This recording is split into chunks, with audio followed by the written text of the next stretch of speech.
Hey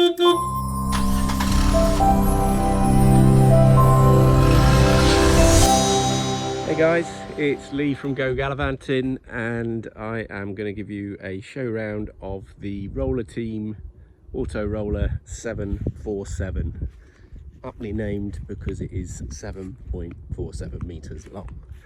So just coming round, you can see it's a 2.3 litre engine with a 6-speed manual gearbox. So this is on the driver's side. So what you've got first is you've got the Truma boiler vent. So the only thing to note here is the window above, which is this one. You can just see there's a tiny little sensor. If that window's open, then you're going to get carbon monoxide coming out of the vent and straight back into the van, so you'll find the boiler won't work. This is your fresh water. So the habitation key it's not actually locked, but there you go. So pretty much what you'll find is when you pull up to a campsite, first thing you need to ask them is where can I fill up my water, and that should be pretty straightforward. They should steer you towards the water point. And what you find in the garage, there's actually some hoses to enable you to hose pipe water from one point to another. So this is the toilet, the waste cartridge for the toilet.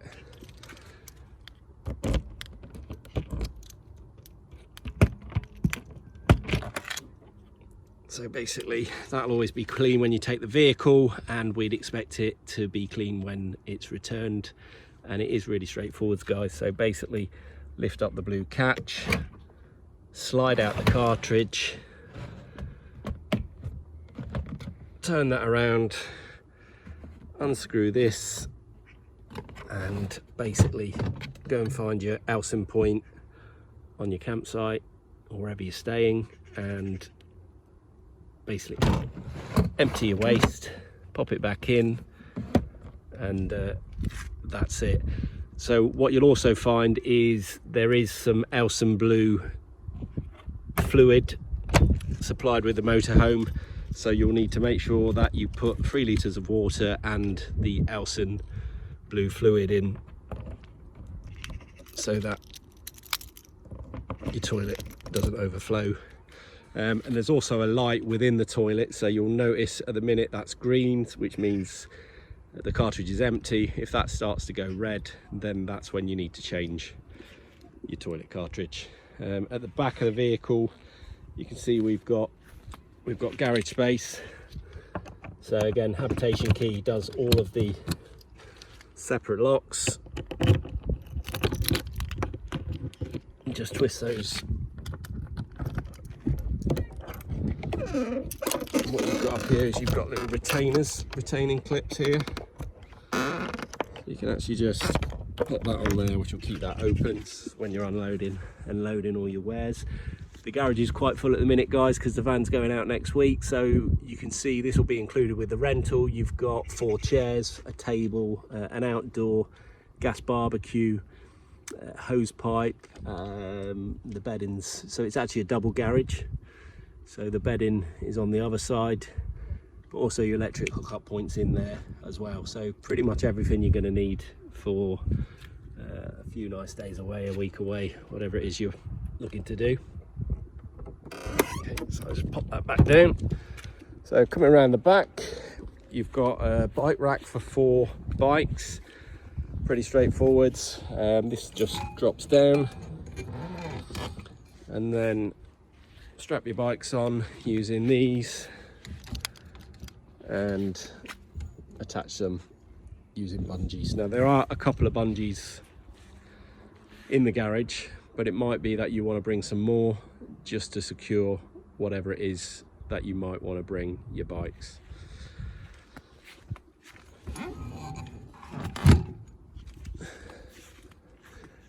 Point of note, guys, there's the reversing camera. So I'll do a separate video so you can see that, but you notice it doesn't point straight down, it points out slightly. So when reversing the motorhome, just be very careful and also realise it doesn't point straight down, so allow yourself a good 4 to 6 feet or so. There's a double garage on the other side, so dual access, which makes life dead easy for loading and unloading. Coming down this end, we've got the electric hookup. Pretty much bog standard. I think there's a 25-metre lead in the garage. To release the electric hookup, there is a little switch, and you can see it there. So you put the switch down and it will pull that out. It won't come out unless that switch is down. So put it back in.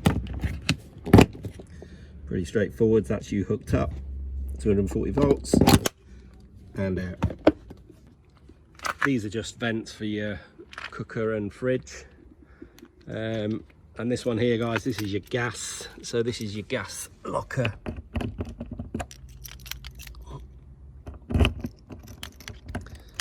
What we've got in here is we've got 2 gas bottles. So one is I think it's a 6 or 8 kilogram propane gas bottle, and one is for the barbecue grill, so a bit of alfresco dining.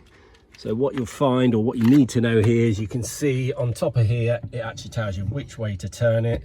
To switch the gas on, guys, pretty straightforward. You just turn it anti-clockwise all the way, and that's your gas on. Obviously, so make sure you turn it clockwise all the way to turn the gas off before you travel. And the only other point to note is that this yellow switch here, that should always be down. If this runs out, normally most sites you can top gas up on a campsite, but also you've got that as a backup. Both of these are full at the minute. So I will show you now the cooker and fridge. So basically, driver's cab, you've got a bespoke motorhome sat nav. And what we've done is we've hooked it up to an iPad, which runs off the mobile router, which is also installed. I'll show you that later. So the iPad, to keep things simple, is just 4 zeros. And then if you look in the bottom bar here, the only app in there is called Copilot. So this is a bespoke motorhome app, and what you'll find is that's the home screen. So obviously there's our location. If you go in, what I've done is I've actually pre-populated all of our settings, GoGallivanting, there you go. So if I was to view or edit those, what you can see is all the dimensions of the vehicle. So it takes into account the height, the width, the weight, and the length. So I'd strongly advise you to use the sat nav that is in the motorhome when you're trying to get from A to B, your route. And to plan your route, you can just do a multi-point as you would on any sat nav. You'll also notice there is a reversing mirror, so that's got a camera built into it. And on the steering wheel, you've got various Bluetooth connections, so you can control the radio, volume, your phone, all those kind of things that you would expect. A couple of USB points in the front, and a couple down there, which is useful for charging devices, etc. These chairs, the captain's chairs, they actually spin round. So this one here, passenger seat, that will spin round, guys. I won't do it now because it's a bit fiddly, but when it does spin round, what it enables you to do is to create a lot more space within the dinette area, so that becomes an extra seat. You've got plenty of overhead storage in the cupboards. So all the cupboards on this vehicle, if you squeeze the handle, they will release. So they're all squeeze handle release pretty much. And then what you'll also see here is actually got 4 seat belts, well 6 in total, obviously the 2 drivers, and there are actually 2 seat belts under there and 2 under there. I keep them out of the way purely There you go. I just keep them out of the way just from an aesthetic point of view. And there you, they make up your 6 seat belts. You've got a spare seat there. Control panel, so inside the motorhome, this is what controls everything. So let's switch it on first and foremost. At the minute, be mindful that I'm not hooked up, so I'm actually out and about. So let's talk you through some of these controls. So if we start with, we'll start with the top. This is for the water. And what you'll probably hear there, guys, is you'll hear a little bit of a rumbling sound. That's the water pump, and it is rumbling because we don't have any water on board the vehicle, because we don't travel with water on. So don't leave that on while it's grumbling like that, because obviously it won't do it any good. But just to be aware, that's purely because there's no water on the vehicle. This is an external light, so that will light up the awning area outside. There's a 4-meter awning on the vehicle. These are your internal lights. So what I tend to do is have them all switched on and then basically control it by this point here. But there are various light switches around the vehicle throughout the cab, and they control the lights. But this is the hero switch, so if you go to bed at night and you just want to switch them all off, that's your best bet. This will tell you what the temperature is. So nice hot day out there today, guys. It's 31 degrees. Very nice. This one here tells you how much water you've got on board. So I've already made the point, we don't travel with water on board, so that is showing 0%. That's your grey water, also showing 0%, same reason I've just referenced. So we have no water currently, so I've shown you where you fill up your water, and I'll also do a separate video on how you get rid of your grey water. Battery wise, this tells you what we've got on the leisure battery. So this is the one that's rigged to the solar panels. We've got 14.1 volts, that's very good. And we've got 13.4 volts on the vehicle battery. So that is the Roller Team control panel, guys. So this is your fridge, guys. So what you've got is you've got dual fuel. So that's hookup. This one's gas and this one's battery. If I switch it on, I've just put the gas on. So what you'll see there with the battery, and it's flashing, is it's flashing because that's the actual vehicle battery. So at the minute the ignition's not on. So when you're driving, if you are going from A to B and you've got lots of food in your fridge, basically you would have switched your gas off, you're not hooked up. So this is the one you need to select if you're going from A to B and you want all your perishable goods in the fridge area to be chilled. It will flash until you're driving, because obviously it's running off the vehicle battery. So let's put it on gas for now, guys, and you can actually hear the gas kicking in. So the gas is taking care of powering the fridge. And because it's not been on for a while, you basically boost the power to 5. Once that gets to the desired cool temperature, you won't need it on as much. You don't want to run out of gas, so I'd suggest probably 2 would work. And to get in the fridge, there is sort of a locking device here. You put your 2 fingers in, press down, and there's your fridge area there. So reasonable size, couple of pockets in the doors, and you've also got a small little freezer compartment there, which will suffice for a few days. Worth noting, guys, I've also got a 24-litre cool box in the garage, so that runs off 240 volts or it runs off 12 volts. So we've done that mindful of the fridge isn't the biggest on this vehicle, although it just depends how you prefer to travel. So there's an option of a cool box as well. So that's the fridge. Let's show you the cooker. So this is the cooker. So to turn on the cooker, it's got an ignition. You hold that down and then you can see you actually have to push that in. It's pretty standard, we don't use gas, but ignition, push that in, turn it round and just hold it there for a bit until it lights, and there's your gas oven. Same principle. You've also got the grill at the top. I am now going to show you the technical stuff in the motorhome. So let's start with the control panel. So this controls the boiler, the gas, and the heating and such like. So that's your home screen. It's just got the time on it. If you press that button there, what you'll see here is you've got 4 options, and you can access those by just turning the dial back and forth for each.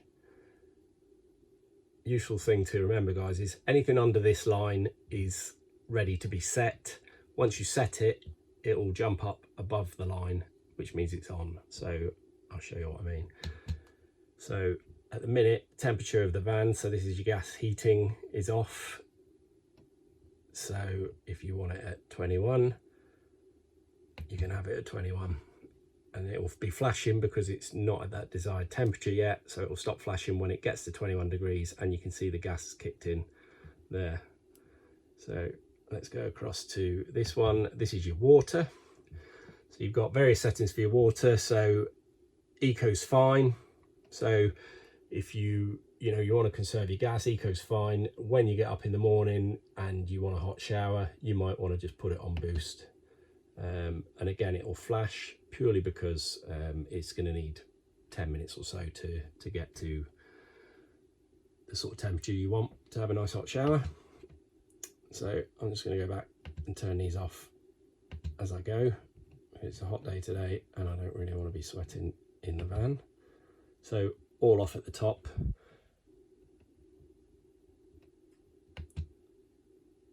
Now this one is the various power sources.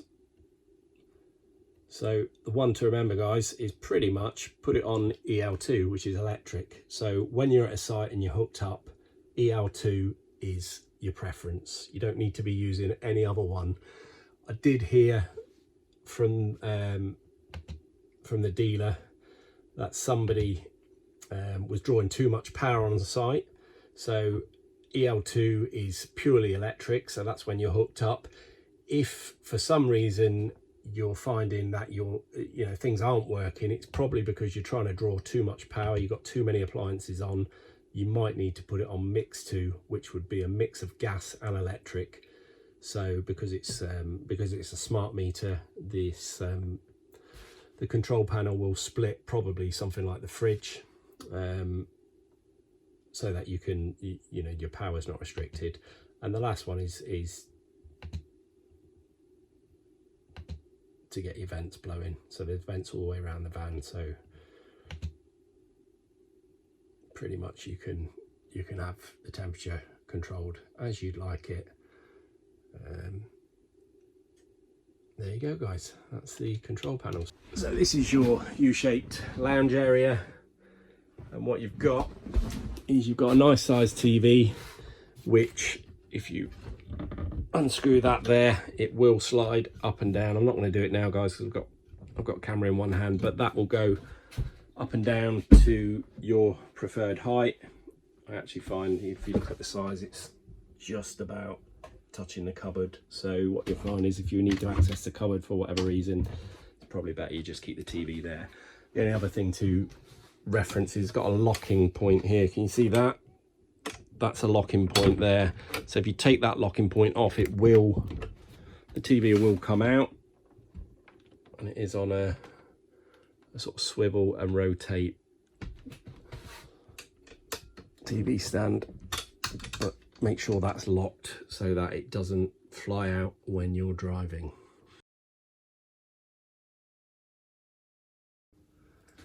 All of the windows, they're all plastic, guys. So one thing I would strongly remind you not to do is drive when they are up. They are plastic, and there is a strong likelihood that if you get up to a certain speed, they will be disappearing down the road. So please make sure that you always shut all of the windows before you drive. I'm just going to talk you through the toilet and shower area. So there you have it. So start with the toilet. What you find there, for comfort, apparently for comfort, it actually slides around so you can move to make sure you're nice and comfortable to do your business. And it has a blade down here, so when you're ready to do your business, basically open up the blade, do your business, flush and shut the blade. Pretty straightforward. A little bit of storage in here, so there's your toilet bits and pieces, and then we've talked about up here, so squeeze and open, there's your Alson Blue. So please make sure you use that, guys. The vehicle will always be supplied with that, and make sure that you top it up every time that after you've emptied the toilet cartridge. Don't put the Alson Blue into the toilet, it actually stains the white porcelain. The Alson Blue goes into the cartridge, so don't put it into the porcelain, guys. The only other thing to mention here, there's your shower light switch there, which I've said we'd normally just keep on anyway and control it from the main. So if you're going to have a shower, see here, you have to remove this to make sure all the water can drain away. There you go.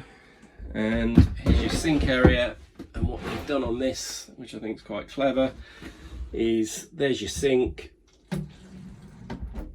and if you were to detach that, it just pulls out, guys.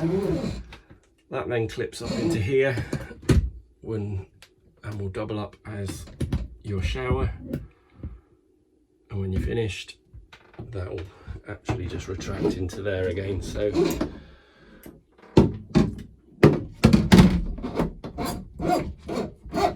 it's not on an auto, so you just push it and feed it back in, and there you go, that's your shower. There is a shower door, and it will unfold, clip and go all the way around and clip onto here. Let's show you where you can sleep. So this is your U-shaped lounge area, which also converts into a king-size bed simply by pulling out, if you can see that, just pulling out that area there, and then it's a straightforward case of simply, well, I'm doing with that, but simply taking off the side cushions, same one for over there, drop them into the void there, and that gives you a king size or super king size bed. You'll find there's a mattress topper in the garage, so what I'd encourage you to do is use that, put it over the top of the leather upholstery so that it protects the leather, and you will get a good night's sleep. All good. We'll just pop that back.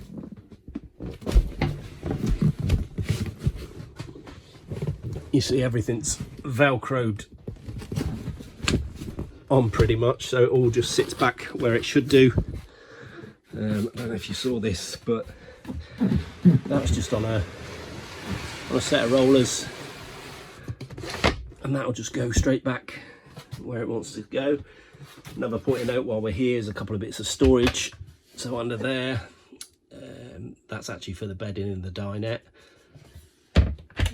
and the same under this side. So you've actually got some usable storage space there.